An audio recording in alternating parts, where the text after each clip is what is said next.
Look at the new 2026 Haas Formula One car. The MoneyGram logos are gone, replaced by a massive white and red Toyota Gazoo racing livery. Right now, mainstream media is obsessing over this paint job.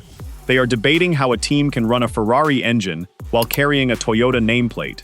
But they are completely missing the real story. While everyone is distracted by the car, Toyota just executed a brilliant power move at Haas that nobody is talking about. A stealth corporate takeover in the boardroom. If you want to master the hidden financial strategies shaping the future of the grid, hit that subscribe button right now, because we are about to expose the exact loophole Toyota exploited to bypass the FIA. Why would one of the largest automotive manufacturers in the world settle for a simple title sponsorship instead of buying a team? The answer reveals how Toyota walked right through F1's back door for a fraction of the cost. How does a team with a history of notoriously unstable sponsors suddenly lock down a long-term alliance with the largest automotive manufacturer on the planet? To understand the mechanics of this deal, you have to look at the financial plumbing of a modern Formula One team. The lifeblood of any F1 operation is cash, but under the current regulations, that cash is strictly regulated by the FIA cost cap. A traditional title sponsor simply wires cash directly into a team's operational budget in exchange for branding on the side pods. The team then spends that cash on engineering, manufacturing, and salaries, all while sweating over the restrictive spending limit. But Toyota is not a traditional sponsor. They are a global engineering powerhouse. So rather than just pumping raw, taxable cash into the Haas bank account, Toyota is injecting physical infrastructure. This is the exact loophole that allows a manufacturer to absorb massive development costs that would normally cripple a smaller team's budget cap. Let's look at the simulation department. For the last 10 years, Haas has suffered from a major logistical bottleneck. Because they rely heavily on their technical partnership with Scuderia Ferrari, Haas engineers based in the UK have been forced to fly to Maranello, Italy, just to use the Ferrari simulator. Access was heavily limited. The days were heavily restricted. When you are trying to develop a car mid-season, waiting weeks for a slot in another team's simulator is a death sentence for your aerodynamic development. Toyota completely solved this problem. As part of the technical integration, Toyota is funding, developing, and installing a bespoke, state-of-the-art driver-in-loop simulator directly at the Haas facility in Banbury, UK. Why is this such a massive advantage? Because Haas doesn't have to spend their own restricted development budget to build that hardware. Toyota handles the overhead. This frees up millions of dollars within Haas's cost cap. Team principal Ayao Komatsu can now legally redirect that newly freed capital into pure chassis development or aggressive mid-season aerodynamic upgrades. This is especially critical right now. The 2026 Formula One regulations are introducing the most complex aerodynamic overhaul in the history of the sport. We are moving away from traditional DRS and entering the era of active aerodynamics. Cars will feature dynamic front and rear wings that shift between a high downforce profile for cornering and a low drag profile for the straights.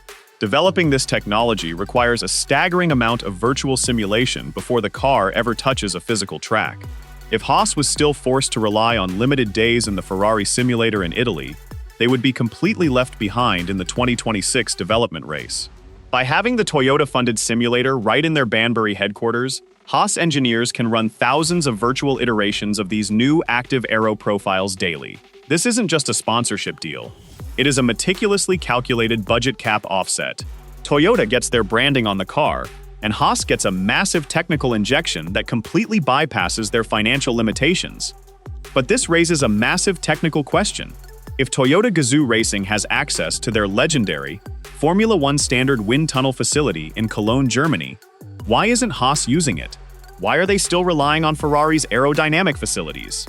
The answer reveals the sheer brilliance of Ayao Komatsu's engineering strategy.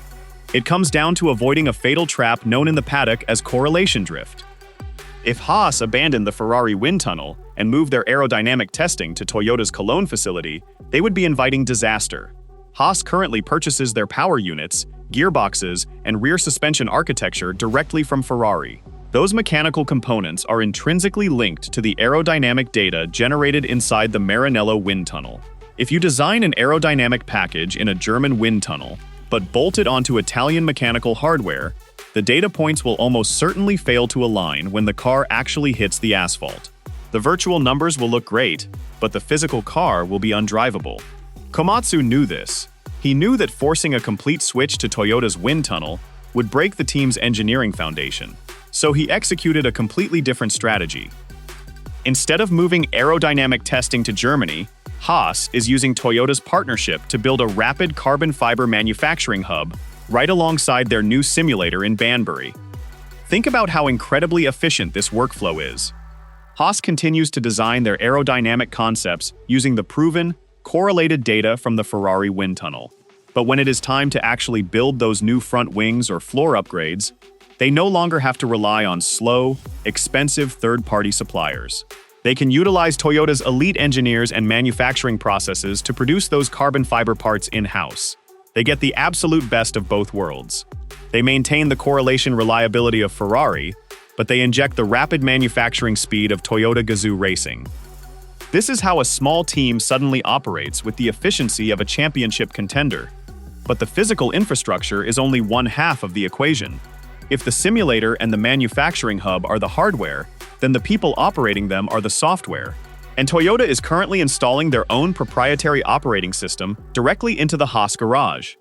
Why would Toyota dedicate so many of their own mechanics, data analysts, and engineers to an American customer team? It all ties back to a strict corporate philosophy dictated by Toyota chairman Akio Toyoda. He calls it the People Product Pipeline mantra. Toyota realizes that the automotive industry is evolving at a terrifying speed. If you want to train corporate engineering personnel quickly, there is no better, more aggressive environment than the Formula One paddock. In the normal corporate world, solving a complex hybrid engine problem or a fluid dynamics issue might take 3 to 6 months. In Formula One, that same problem must be diagnosed, solved, and manufactured within 2 weeks before the next race. Toyota is actively using Haas as a live-fire training ground. By embedding their personnel into the Haas garage, they are teaching their engineers how to operate under extreme sporting pressure. They are learning how modern Formula One data networks operate, how the FIA enforces complex technical directives, and how to structure a race weekend. They are doing all of this learning on Haas's time, but with Toyota's financial backing. And then, there is the driver pipeline. Formula One is a ruthlessly closed shop. There are only 20 seats available in the entire world. For a young driver, gaining entry into the sport without massive European financial backing is almost impossible. This is especially true for drivers coming out of the Japanese Super Formula or Super GT systems, who often lack exposure to the European tracks that dominate the junior formulas like Formula 3 and Formula 2. Toyota has completely shattered this barrier. By taking over as the title sponsor of Haas, Toyota has essentially purchased a private, unregulated driver development academy right in the middle of the Formula One paddock.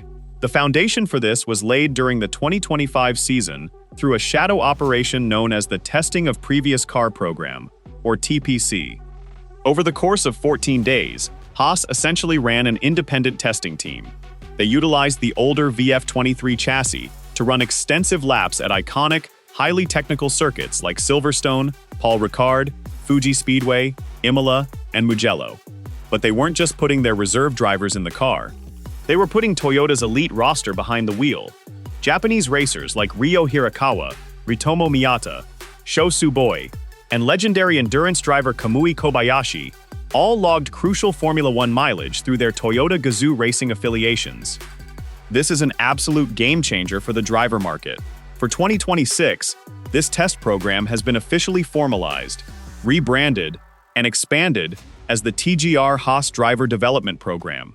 Toyota is completely bypassing the traditional, chaotic, and heavily politicized ladder of the FIA junior categories.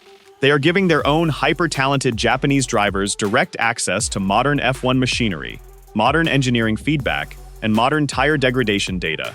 When a seat eventually opens up at Haas, Toyota will have a roster of drivers who are already fully integrated into the team's operational systems. They won't be rookies. They will be highly trained assets, ready to execute from day one. When you put all of these elements together, the bespoke Banbury simulator, the rapid carbon fiber manufacturing hub, the embedded engineering personnel, and the private driver development program, you begin to see the terrifying reality forming for the rest of the midfield. Look at the state of the grid as we head into the 2026 aerodynamic and engine regulation reset. You have traditional, historic customer teams like Williams. They are still relying heavily on Mercedes for parts, engines, and gearboxes, while desperately trying to modernize their own antiquated factory infrastructure. You have massive manufacturer teams like Alpine. They are currently in a state of total operational disarray. They have completely abandoned their own historic factory engine program just to survive as a customer team. And then you have Haas. On paper, if you look at the FIA entry list, they are still just a customer team. They are still buying power units, gearboxes, and rear suspension architectures from Ferrari. But in reality, they have mutated into something much more dangerous. They are a hybrid entity. Haas is now operating as a works light team. They have the undeniable, reliable mechanical firepower of a Ferrari engine. But they have combined that Italian horsepower with the aggressive financial backing, the advanced digital infrastructure, and the rapid manufacturing capability of Toyota Gazoo Racing. They have completely insulated themselves from the financial instability that plagued their early years in the sport. It is the ultimate asymmetric warfare. Toyota gets all the data, all the training, and all the brand exposure of Formula One. Haas gets the capital, the infrastructure, and the speed of a factory team. It is a symbiotic relationship that completely circumvents the traditional billions required to buy a team outright. Ayao Komatsu didn't just secure a new sponsor when he signed this deal. He completely rewrote the team's structural DNA. By partnering with Akio Toyoda, he stabilized the team financially, drastically upgraded their physical facilities without triggering the cost cap, and secured a pipeline of elite engineering and driving talent. When Akio Toyoda stood up during the announcement and boldly declared, "Toyota has finally begun to move, really move," he wasn't talking about putting a red and white sticker on a side pod. He was announcing a fundamental culture shift. He was signaling to the rest of the automotive world that Toyota had found a way to infiltrate the pinnacle of motorsport without playing by the traditional, expensive rules. The rest of the paddock is starting to panic.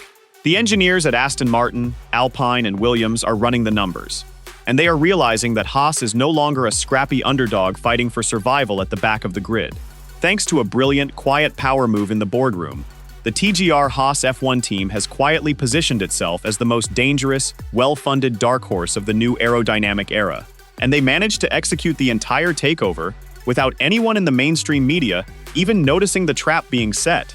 The midfield of Formula One has historically been a bloodbath of instability, bankruptcies, and broken promises. For years, Haas looked like they were destined to be just another victim of that cycle. But Ayao Komatsu has completely rewritten the playbook. By successfully integrating Toyota's people-product pipeline strategy, Haas has secured a massive technical upgrade and a private driver development academy, all while completely bypassing the financial constraints of the FIA cost cap. As we look toward the massive 2026 aerodynamic reset, Haas is perfectly positioned. With experienced veteran Esteban Ocon, alongside rising star Ollie Behrman behind the wheel, they are no longer just fighting to survive. They are operating as a true works-light organization, backed by the industrial might of Toyota Gazoo Racing. The paddock is officially on notice. The question is, how long will it take for the FIA to try and close this loophole? If you found this breakdown of F1's corporate strategy valuable, make sure you hit that subscribe button. We dive into the hidden engineering and financial mechanics of motorsport every single week. Thanks for watching, and I'll see you in the next one.